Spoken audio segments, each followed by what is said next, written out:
జగన్నాథ స్వామి రథయాత్ర మహోత్సవాల్లో భాగంగా ఈరోజు స్వామివారు రామావతారంలో భక్తులందరికీ కూడా దర్శనమిస్తున్నారండి.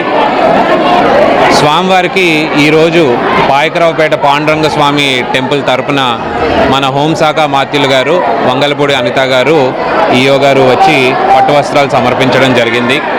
అలాగే రామస్వామి టెంపుల్ రామతీర్థం నుంచి కూడా మనకి ఈయో గారు వచ్చి అలాగే అర్చకులు వచ్చి పట్టు వస్త్రాలు సమర్పించడం జరిగిందండి.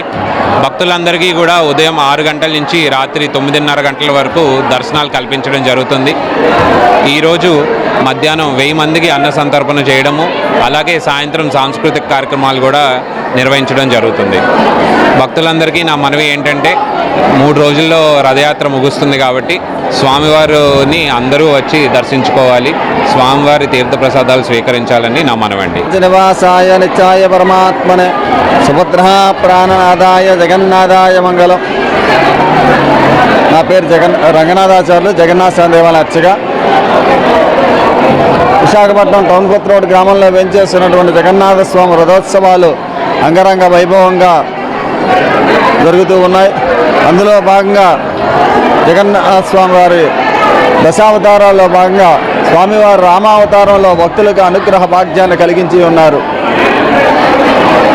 ఈ రామావతారము విశేషంగా భక్తులందరూ కూడా తరలి రావడం జరుగుతుంది. ఉదయం నుంచి కూడా రామో విగ్రహాన్ ధర్మాన్ అని చెప్పారు.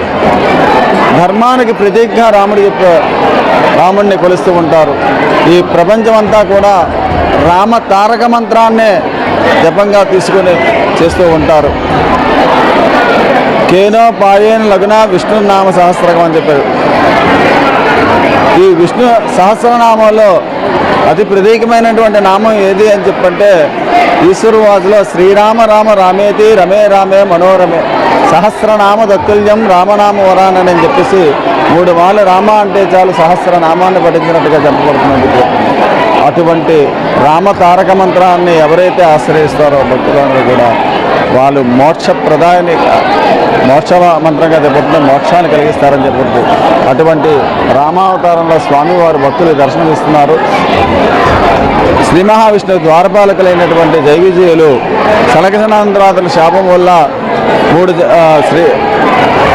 శ్రీ మహావిష్ణువు ఆశ్రయించగా 3 జన్మల్లో వారికి శాప విమోచనం కలిగించే విధంగా వరం ఇవ్వడం జరిగింది. ఆ వరం కారణంగా రామావతారంలో త్రేతాయుగం నందు రావణ కుంభకర్ణులుగా జన్మించి నిరంతరము శ్రీ మహావిష్ణువు పట్ల ద్వేషం పెంచుకుని రామస్మరణే చేస్తూ రామునిచే సంహరించబడినటువంటి అవతారము శ్రీరామవతారం.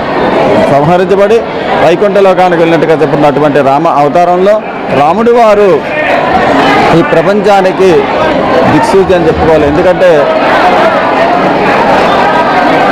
తండ్రి పట్ల ఎలా ఉండాలి, అన్నదమ్ముల పట్ల ఎలా ఉండాలి, ప్రజల పట్ల ఏ విధంగా ధర్మంగా ఉండాలి అనే ఒక విధానాన్ని ఏదైనా విశిష్టమైన అవతారం ఉందంటే అది రామావతారంలోనే చెప్పబడుతుంది. ధర్మానికి ప్రతీకగా చెప్పినట్టు రామావతారం రోజు స్వామివారు భక్తులు దర్శన భాగ్యాన్ని కలిగిస్తున్నారు. భక్తులందరూ కూడా దర్శించుకొని ధరిస్తారని చెప్పి